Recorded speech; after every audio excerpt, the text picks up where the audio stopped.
তো দেখেন আল্লাহ রাব্বুল আলামিন ঈমান দেওয়ার ক্ষেত্রে নবীর সন্তানকে পর্যন্ত ঈমান দেন নাই। হযরতে নূহ আলাইহিস সালাতু ওয়াস সালামের ঘটনা আমরা জানি। হযরতে নূহ আলাইহিস সালাতু ওয়াস সালাম ৯৫০ বছর পর্যন্ত ঈমানের দাওয়াত দিলেন। বিনিময়ে অল্প সংখ্যক লোক ইসলামের সুশীতল ছায়াতলে প্রবেশ করলো। বাকি সমস্ত লোক আল্লাহ রাব্বুল আলামিনের নাফরমানিতে লিপ্ত রইল। তাদের অবস্থা থেকে কোনোভাবেই সরানো যাচ্ছিল না। আল্লাহ রাব্বুল আলামিন হযরতে নূহ আলাইহিস সালাতু ওয়াস সালামকে জানাইলেন, তার উপলব্ধিতে আসলো যে এই উম্মতের পিছনে আর মেহনত করলেও কোনো কাজ হবে না। এরা গুমরাহের প্রতি অনড় হয়ে গিয়েছে, অবিচল হয়ে গিয়েছে। তাদের এই গুনাহের অবিচলতা থেকে তাদেরকে ফিরানোর কোনো সূরত নেই। বিদায় আল্লাহ রাব্বুল আলামিন তাকে নির্দেশনা প্রদান করে দিলেন তিনি যেন একটা কিস্তি নির্মাণ করেন, এবং এই কিস্তির মধ্যে যেন প্রত্যেক সৃষ্টি থেকে জোড়ায় জোড়ায় নেয় নর এবং নারী।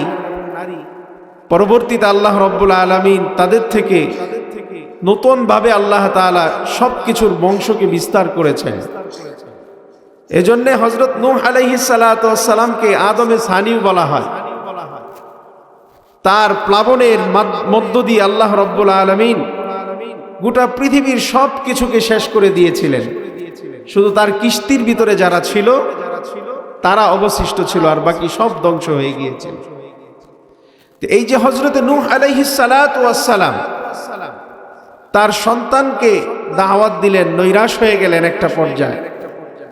আল্লাহ রাব্বুল আলামিনের নির্দেশনা পেয়ে যখন কিস্তি নির্মাণ করে তিনি তার যাত্রাকে আরম্ভ করলেন, আল্লাহ রাব্বুল আলামিন হযরতে নূহ আলাইহিস সালাতু ওয়াস সালামকে ঈমানের মূল্য বুঝাবার জন্যে, ঈমানের কিমত, ঈমানের দাম বুঝানোর জন্যে আল্লাহ রাব্বুল আলামিন হযরতে নূহ আলাইহিস সালাতু ওয়াস সালাম কর্তৃক একটা দোয়া তিনি তার সন্তানের জন্য করেছিলেন।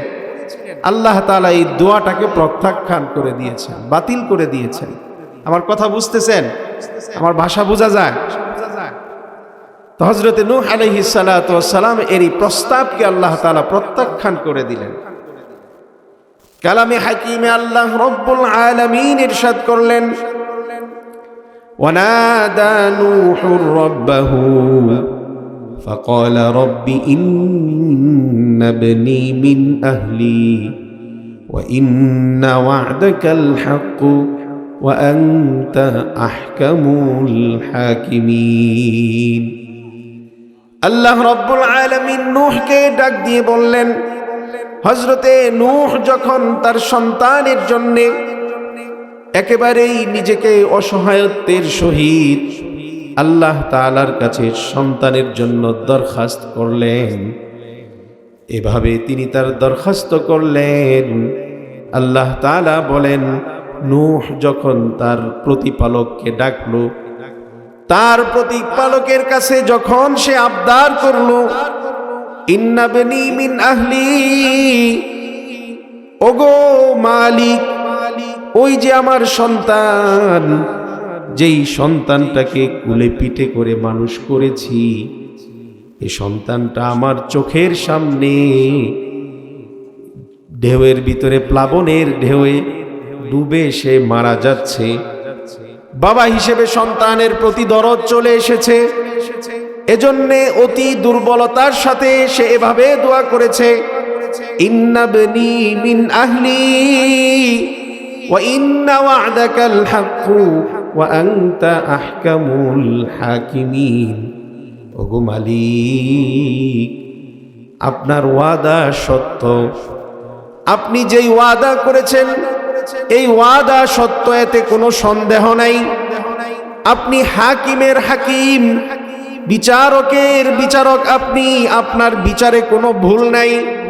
তবে আপনার কাছে আবদার করতেছি, ওই যে আমার সন্তানটা ডুবে মারা যাচ্ছে, যদি কিছু করার থাকে মালিক, আমার সন্তানের ব্যাপারে একটু ফয়সালা গ্রহণ করুন।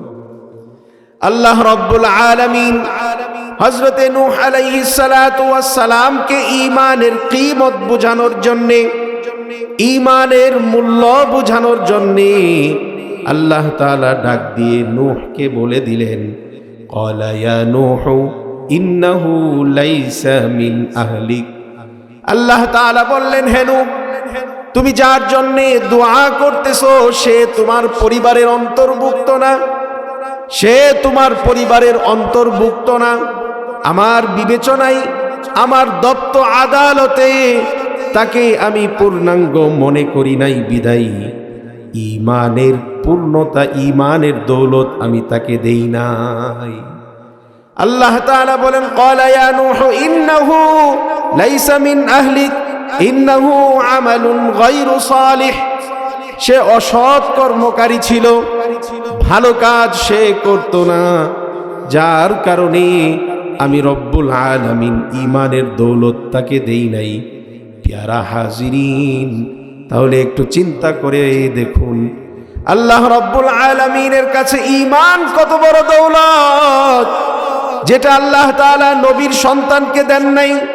শুধু তাই না, হযরতে নূহ আলাইহিস সালাতু ওয়াস সালামের স্ত্রী, একই সঙ্গে স্বামী স্ত্রীর জীবন যাপন, একই পাত্রে রান্না হয়, স্বামী খায় স্ত্রী খায়, একই ঘরে একই বিছানায় একজন আরেকজনের সঙ্গে ঘুমায়, একজন আরেকজনের দেহ সম্পর্কে পূর্ণ জ্ঞাত। তারপরে আল্লাহ রব্বুল আলামিন নূহ আলাইহিস সালাতু ওয়াস সালামের স্ত্রীকে ঈমানের দৌলত দেন নাই। শুধু তাই না, একটু চিন্তা করে দেখুন কত দামি বস্তু আল্লাহ রব্বুল আলামিন কার দোয়াই, কার প্রতি লক্ষ্য করে আমাকে আপনাকে দিয়েছেন জানা নাই। আল্লাহ রব্বুল আলামিন ঈমান দেওয়ার ক্ষেত্রে কতটা গুরুত্ব আরোপ করেছেন, কতটা বাছাই করেছেন, কত বাছ বিচার আল্লাহ তাআলা করেছেন। আমাদের নবী মুহাম্মদুর রাসূলুল্লাহ সাল্লাল্লাহু আলাইহি ওয়াসাল্লাম, তার চাচা সবচাইতে বেশি তাকে সাহায্য সহযোগিতা করেছেন। হযরতে রাসূল করিম সাল্লাল্লাহু আলাইহি ওয়াসাল্লামের চাচা আবু তালেব জিন্দেগি ভর তার ভাতিজাকে সাহায্য সহযোগিতা করেছেন। কেমন সাহায্য সহযোগিতা করেছেন? আবু তালেব নবী মুহাম্মদুর রাসূলুল্লাহ সাল্লাল্লাহু আলাইহি ওয়াসাল্লামকে সাহায্য সহযোগিতা করার কারণে একটা পর্যায়ে মক্কার কাফের কুরাইশরা আবু তালেবকে দমিয়ে দেওয়ার জন্য অনেক ধরনের প্ল্যান প্রোগ্রাম করলো। কোনো কিছুতেই আবু তালেবকে তার ভাতিজার সাহায্য সহযোগিতা থেকে দূরে সরানো যাচ্ছিল না। একবার মক্কার কাফের কুরাইশরা চিন্তা করলো, আবু তালেবকে যদি আমরা এভাবে তার ভাতিজাকে সহযোগিতা করতে দেখি, আমরা যদি অবকাশ দিয়ে দেই, সুযোগ করে দেই, তাহলে কিছুদিন পরে আমাদের বাপ দাদার ধর্ম নিশানা কোনো কিছু বাকি থাকবে না। আবু তালেবকে এমন ভাবে বল প্রয়োগ করতে হবে, সামাজিকভাবে আবু তালেবকে বয়কট করতে হবে, এক ঘরে করে দিতে হবে, যাতে করে আবু তালেব তার ভাতিজাকে সাহায্য সহযোগিতা করা থেকে বিরত থাকে। বিদায় মক্কার কাফের কুরাইশরা একত্রিত হয়ে আবু তালেবকে প্রেসার থ্রেট করে বলতেছে, আবু তালেব, তুমি ভালোভাবে জেনে রাখো, চূড়ান্ত পর্যায়ের সিদ্ধান্ত গ্রহণ করে আমরা নেতৃস্থানীয় লোকেরা তোমার কাছে এসেছি। তুমি হয়তো আমাদের দলে থাকবে, নয়তো তোমার ভাতিজাকে নিয়েই থাকবে। আর শুনে রাখো, তুমি যদি মুহাম্মদকে সাহায্য সহযোগিতা করা বন্ধ না করো, আমরা তোমার ব্যাপারে যুদ্ধ ঘোষণা করব। আবু তালেব এবার একটু চিন্তায় পড়ে গেল, যেহেতু নেতৃস্থানীয় লোকেরা আসছে। সাধারণত সমাজের নেতৃস্থানীয় লোকেরা যখন কোনো মানুষের কাছে যায় প্রেসার থ্রেট করে, তখন মানুষ স্বাভাবিকভাবেই একটু ভাবে, চিন্তা করে, নাও মুখরা এসেছে, তারা ক্ষতি করে ফেলবে। এজন্য আবু তালেবও একটু চিন্তায় পড়ে গেল। এই চিন্তাটাকে তার ভাতিজার সঙ্গে শেয়ার করার জন্যে তার ভাতিজাকে ডাকলেন। হযরতে রাসূল করিম সাল্লাল্লাহু আলাইহি ওয়াসাল্লামকে ডাকার পরে রাসূল করিম সাল্লাল্লাহু আলাইহি ওয়াসাল্লাম তার কাছে আসলেন। আসার পরে বলতেছে, ভাতিজা তুমি এমন কোনো কাজ করবে না যেই কাজ সামাল দেওয়ার যোগ্যতা আমি আবু তালেবের নাই, আমি আবু তালেবের নাই, এমন কোনো কাজ তুমি করবে না। কাফের তারা আমাদের কাছে এসেছে, নেতৃস্থানীয় লোকেরা আমার কাছে এসেছে, তারা তো এই কথা বলে গেল। রাসূল করিম সাল্লাল্লাহু আলাইহি ওয়াসাল্লাম এবার একটু চিন্তায় পড়ে গেলেন। চাচা বুঝি সাহায্য সহযোগিতা করা থেকে বিরত থাকবেন? যেই চাচা ঘরে বাহিরে সব জায়গায় আমাকে সাহায্য করেছে, যেই চাচা আমার মোহাব্বতে শিবে আবি তালেবে জেল খেটেছে, যে চাচা আমার চোখে পানি আসবে এটা কখনোই বরদাস্ত করতে পারতো না, এই চাচা দেখি আজকে ভিন্ন সুরে কথা বলতেছে। রাসূল করিম সাল্লাল্লাহু আলাইহি ওয়াসাল্লাম একটু চিন্তায় পড়ে গেলেন। রাসূল করিম সাল্লাল্লাহু আলাইহি ওয়াসাল্লামের এই চিন্তাটা তার চেহারার ভিতরে প্রস্ফুটিত হয়ে গেল। রাসূল করিম সাল্লাল্লাহু আলাইহি ওয়াসাল্লাম এবার আবু তালেবকে বলতেছে, ওগো আমার প্রাণ প্রিয় চাচা, আপনিও জেনে রাখুন আল্লাহ রাব্বুল আলামিন আমাকে যেই মিশন নিয়ে যেই উদ্দেশ্যে আমাকে পাঠিয়েছেন, আমি এই কাজকে চালিয়ে যাব। হয়তোবা এই কাজ করতে করতে আল্লাহর জমিনে আল্লাহর দ্বীনকে প্রতিষ্ঠিত করব, নতুবা এই কাজ করতে করতে আমি শাহাদাতের মাধ্যমে আল্লাহ রাব্বুল আলামিনের কাছে চলে যাব। এ কথা বলতে বলতে রাসূল করিম সাল্লাল্লাহু আলাইহি ওয়াসাল্লামের চোখের কোণে দিয়ে অশ্রু প্রবাহিত হচ্ছে, পানি বের হচ্ছে। আবু তালেব যখন লক্ষ্য করলো মুহাম্মদের চোখের কোণার ভিতরে পানি চলে এসেছে, আবু তালেব আর স্থির থাকতে পারে নাই। সঙ্গে সঙ্গে মুহাম্মদুর রাসূলুল্লাহ সাল্লাল্লাহু আলাইহি ওয়াসাল্লামকে ডেকে বলতেছেন, এ মুহাম্মদ, আজকে তোমার চোখে পানি দেখতেছি, কারণটা কি? তোমার জন্মের পর থেকে নিয়ে একদিনের জন্য তোমার চোখে এক ফোঁটা পানি আসবে, এটা আমি আবু তালেব সহ্য করতে পারি নাই, বরদাস্ত করতে পারি নাই। তুমি তোমার চোখের পানিটাকে এখনই মুছে ফেলো। আর এই কথাটা জেনে রাখো, আমি দ্ব্যর্থহীন ভাষায় তোমাকে বলে দিচ্ছি, আমি আবু তালেব যতদিন জীবিত আছি তোমার গায়ে কেউ একটা ফুলের টোকা দিতে পারবে না। বলেন সুবহানাল্লাহ। ভাতিজাকে বলে দিলেন, মুহাম্মদ, তোমাকে যে উদ্দেশ্যে তোমার রব পাঠিয়েছেন, যে কাজ যে দায়িত্ব তোমাকে দিয়েছেন, তুমি ওই কাজ যেভাবে করলে সুবিধা হয়, যেভাবে করলে ওই কাজের পূর্ণতায় পৌঁছা যায়, তুমি ওইভাবে ওই কাজকে পরিচালনা করো। বলেন সুবহানাল্লাহ। চাচা আবু তালেব ঘরে বাহিরে সব জায়গায় রাসূল করিম সাল্লাল্লাহু আলাইহি ওয়াসাল্লামকে এত সাহায্য সহযোগিতা ভালোবাসা দেওয়ার পরেও আল্লাহ রাব্বুল আলামিন আবু তালেব কি ঈমানের দৌলত দিয়েছিলেন নাকি? আওয়াজ দিয়ে বলেন। দেন নাই। আল্লাহ রাব্বুল আলামিন ঈমানের দৌলত দেন নাই। আল্লাহ রাব্বুল আলামিন আবু তালেবের মৃত্যু লগ্নে রাসূলের সেই পেরেশানি দেখে রাসূল করিম সাল্লাল্লাহু আলাইহি ওয়াসাল্লামের ভালোবাসা, তার চাচার প্রতি যে ভালোবাসা, এই ভালোবাসার প্রতি স্থিরতা দেখে আল্লাহ রাব্বুল আলামিন আয়াতে কারিমা নাযিল করে দিয়েছেন।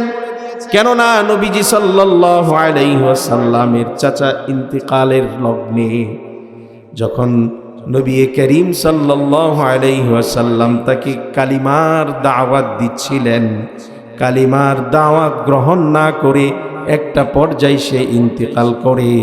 নবীজি এভাবে তাকে বলেছিলেন, চাচা, আমি যা বলি ওইটা বলা লাগবে না, আমি যেভাবে ঠোঁটগুলো নড়াচড়া করছি এইভাবে ঠোঁটটাকে আপনি নড়াচড়া করুন। কিয়ামতের ময়দানে আমি রব্বুল আলামিনের কাছে সুপারিশ করে আপনাকে জান্নাতে নিব। বলার সৌভাগ্য হয়েছে? হয় নাই। বলার সৌভাগ্য হয় নাই। কেন? আল্লাহ রব্বুল আলামিনের কাছে ঈমানের দৌলত প্রিয়, এতটাই প্রিয়, যার কারণে আল্লাহ রব্বুল আলামিন এই ঈমানের দৌলত দেওয়ার ক্ষেত্রে তার বিচারে, তার দপ্ত আদালতে যাকে পূর্ণাঙ্গ মনে করেন, যার জন্য শ্রেষ্ঠ মনে করেন, যার জন্য উপযোগী মনে করেন, তাকেই এই ঈমানের দৌলত দান করেন। নবী মুহাম্মদুর রাসূলুল্লাহ সাল্লাল্লাহু আলাইহি ওয়াসাল্লামের এই অস্থিরতার সময় আল্লাহ তাআলা তাকে সান্ত্বনা দেবার জন্য কালামে হাকিমে আয়াতে কারিমা নাজিল করে দিলেন, ইন্নাকা লা তাহদি মান আহবাবতা ওয়ালাকিন্নাল্লাহা ইয়াহদি মান ইয়াশা। নবী হে, আপনি যাকে ভালোবাসেন, আপনি যাকে মহাব্বত করেন, যার প্রতি আপনার দয়া উদারতা, আপনি চাইলেই তাকে হেদায়েত দিতে পারবেন না। হেদায়েতের মালিক কে? আওয়াজ দিয়ে বলেন, হেদায়েতের মালিক কে? আল্লাহ। এজন্য মুহতারাম মুআজ্জাজ হাজিরিন, আল্লাহ রাব্বুল আলামিন যে আমাদেরকে হেদায়েত দিয়েছেন, ঈমানের দৌলত দিয়েছেন, আল্লাহ রাব্বুল আলামিন তার ভান্ডারের ভিতরে, তার নাজ ও নিয়ামতের ভিতরে সবচাইতে প্রিয় দামি যে বস্তুটা, এটাই তো আমাকে আপনাকে দিয়ে দিয়েছেন। আল্লাহু আকবার। এটাই আল্লাহ তাআলা আমাকে আপনাকে দিয়েছেন। কিন্তু আজকে আমাদের ইহসাস, অনুভূতি, আমাদের উপলব্ধি ক্ষমতা না থাকার কারণে আমরা বুঝতে পারি না কত দামি দৌলত আল্লাহ তাআলা আমাদেরকে দিয়েছেন। যদি এই দামি দৌলতের অবস্থা সম্পর্কে আমরা জানতাম, কেননা মানুষ যখন জানতে পারে বস্তুর মূল্য, তখন ওই বস্তুটাকে মানুষ স্বাভাবিকভাবে মূল্যায়ন করা শুরু করে। কথা ঠিক কিনা? আমাদের কাছে স্বর্ণ রূপা এগুলো দামি, যার কারণে এটা আমাদের ঘরের ভিতরে সবচাইতে সেফ জোনে আমরা রাখি। সবচাইতে সেফ জায়গাটা আমার কাছে যেটা মনে হয়, ওই জায়গাতে রাখি। কেন? এটা দামি বস্তু। এর চাইতে দামি যেই জিনিসগুলো আছে, হীরা, মণি, মুক্তা, হ্যাঁ, এরপরে হোয়াইট গোল্ড, এগুলো অনেক দামি জিনিস। এগুলো চাইলে আপনার ঈশ্বরগঞ্জের বাজারে পাবেন না, বড় বড় শপিং মল থেকে এগুলো কিনতে হয়। কেন? এগুলো দামি। শুধু দামি তা না, বড় বড় শপিং মলে এটাকে একবারে সর্বোচ্চ পর্যায়ের হাই সিকিউরিটির ভিতরে এটাকে তারা বিক্রি করে। এমন গ্লাস দিয়েছে, হ্যাঁ, যেই দোকানে বিক্রি করে, দোকানের ভিতরে এমন গ্লাস, বুলেট প্রুফ গ্লাস, আপনি গুলি করলেও এই গুলি এই দোকানের ভিতরে পৌঁছবে না। কেন? তারা জানে এটা দামি বস্তু, এটা চুরি হয়ে যাওয়ার সম্ভাবনা আছে। কি হয়ে যাওয়ার সম্ভাবনা আছে? চুরি হয়ে যাওয়ার সম্ভাবনা আছে। এই জন্য সব ধরনের নিরাপত্তা নিশ্চিত করার পরেই তারা এগুলোকে বিক্রি করে। তাহলে বলুন, এই হীরা, মণি, মুক্তা, এগুলোর নিরাপত্তার জন্যে, চুরি হয়ে যাওয়ার ভয়, এ ভয়কে দূরীভূত করার জন্যে যদি এটাকে সুন্দর একেবারে সেফ জোনে রাখার দরকার হয়, তাহলে যে আল্লাহ তাআলা আমাদেরকে ঈমান দিয়েছেন, এমন ঈমান দিয়েছেন, আল্লাহ রব্বুল আলামিন দুনিয়ার জীবনে তো মানুষ খেলেও তার সকাল চলে যাবে। আজকে সকালে যারা খেয়েছে তাদের কিন্তু সকাল চলে গিয়েছে, দুপুরে যারা খেয়েছে তাদের কিন্তু দুপুর চলে গিয়েছে, সকালবেলা যারা খায় নাই তাদেরও সকাল চলে গেছে, দুপুরে যারা খায় নাই তাদেরও কিন্তু দুপুর চলে গেছে, রাত্রি চলে আসছে। এমনটা কারোর বেলায় হয় নাই, দুপুরে খাই নাই বিদায় দুপুর যায় নাই, বরং খেলেও গিয়েছে, না খেলেও গিয়েছে। কিন্তু এমন একটা সময় আমার আপনার জীবনের ভিতরে আসতেছে, যেই জীবনে একটা কদম তো দূরে থাক, পা যেখানে থাকবে সেখান থেকে পা উঠানোর সক্ষমতা আপনার আমার থাকবে না, যদি সেই সময়ে ঈমানের দৌলত আমার আপনার না থাকে। তাহলে সেই দামি বস্তুটাই তো আল্লাহ তাআলা আমাকে আপনাকে দিয়েছে। এটাকে মূল্যায়ন করার দরকার আছে না নাই? কম না বেশি? এটা চুরি হয়ে যাওয়ার সম্ভাবনা আছে না নাই? কত পার্সেন্ট? 100%-এর উপরেও যদি কোনো পার্সেন্ট থাকে, এটা চুরি হয়ে যাওয়ার সম্ভাবনা আছে। এটা চুরি করবে কে? আল্লাহ রাব্বুল আলামিন। সেই চোরকেও আল্লাহ রাব্বুল আলামিন আমাদের কাছে পরিচয় করাই দিয়েছেন। আল্লাহ তাআলা বলেন, ইন্নাহু লাকুম আদুউম মুবিন, ইন্নাশ শাইতানা লিল ইনসানি আদুউম মুবিন। নিশ্চয়ই, নিঃসন্দেহে শয়তান মানুষের চিরশত্রু। শয়তান সব সময় মানুষের ঈমানকে চুরি করার জন্যে প্রচেষ্টাকে সে অব্যাহত রাখে। তাহলে আমাদের যেহেতু আল্লাহ তাআলা দামি দৌলত দিয়েছেন, বুদ্ধিমত্তার পরিচায়ক হবে। বুদ্ধিমত্তার পরিচয় তখনই প্রকাশ পাবে যখন এই ঈমানকে আমরা ঈমান অনুযায়ী আমাদের নিজের জীবনকে পরিচালনা করার চেষ্টা করি। মুহতারাম মুআজ্জাজ হাজিরিন, ঈমানের কদর করা এটার পদ্ধতি কি? এটার পদ্ধতি হলো আল্লাহ রাব্বুল আলামিন বলেন, ওমা আতাকুমুর রাসূলু ফাখুযু ওমা নাহাকুম আনহু ফান্তাহু। দুইটা পদ্ধতিতে ঈমানকে পরিচর্যা করতে হয়। একটা পদ্ধতি হলো আল্লাহ রাব্বুল আলামিন তোমাদেরকে যা দিয়েছেন সেটাকে আঁকড়ে ধরা। কি করা? আঁকড়ে ধরা, মজবুতির সাথে এটাকে আঁকড়ে ধরা। আর যেটার থেকে আল্লাহ রাব্বুল আলামিন তোমাদেরকে নিষেধ করেছেন, নবী মুহাম্মদুর রাসূলুল্লাহ সাল্লাল্লাহু আলাইহি ওয়াসাল্লাম যে বিষয়গুলো তোমাদের সামনে পূর্ণাঙ্গ রূপে উপস্থাপন করেছেন নিষেধ হিসেবে, সেটাকে বর্জন করার মধ্য দিয়ে একজন মানুষ তার ঈমানের পরিচর্যা করতে পারে। মুহতারাম মুআজ্জাজ হাজিরিন, ঈমান আল্লাহ রাব্বুল আলামিন যেহেতু আমাদেরকে দিয়েছেন, অনেক বড় দয়া করেছেন, অনেক বড় ইহসান করুণা আল্লাহ রাব্বুল আলামিন আমাদের উপরে করেছেন। বিদায় আল্লাহ তাআলা আমাদেরকে ঈমানের দৌলত দিয়েছেন।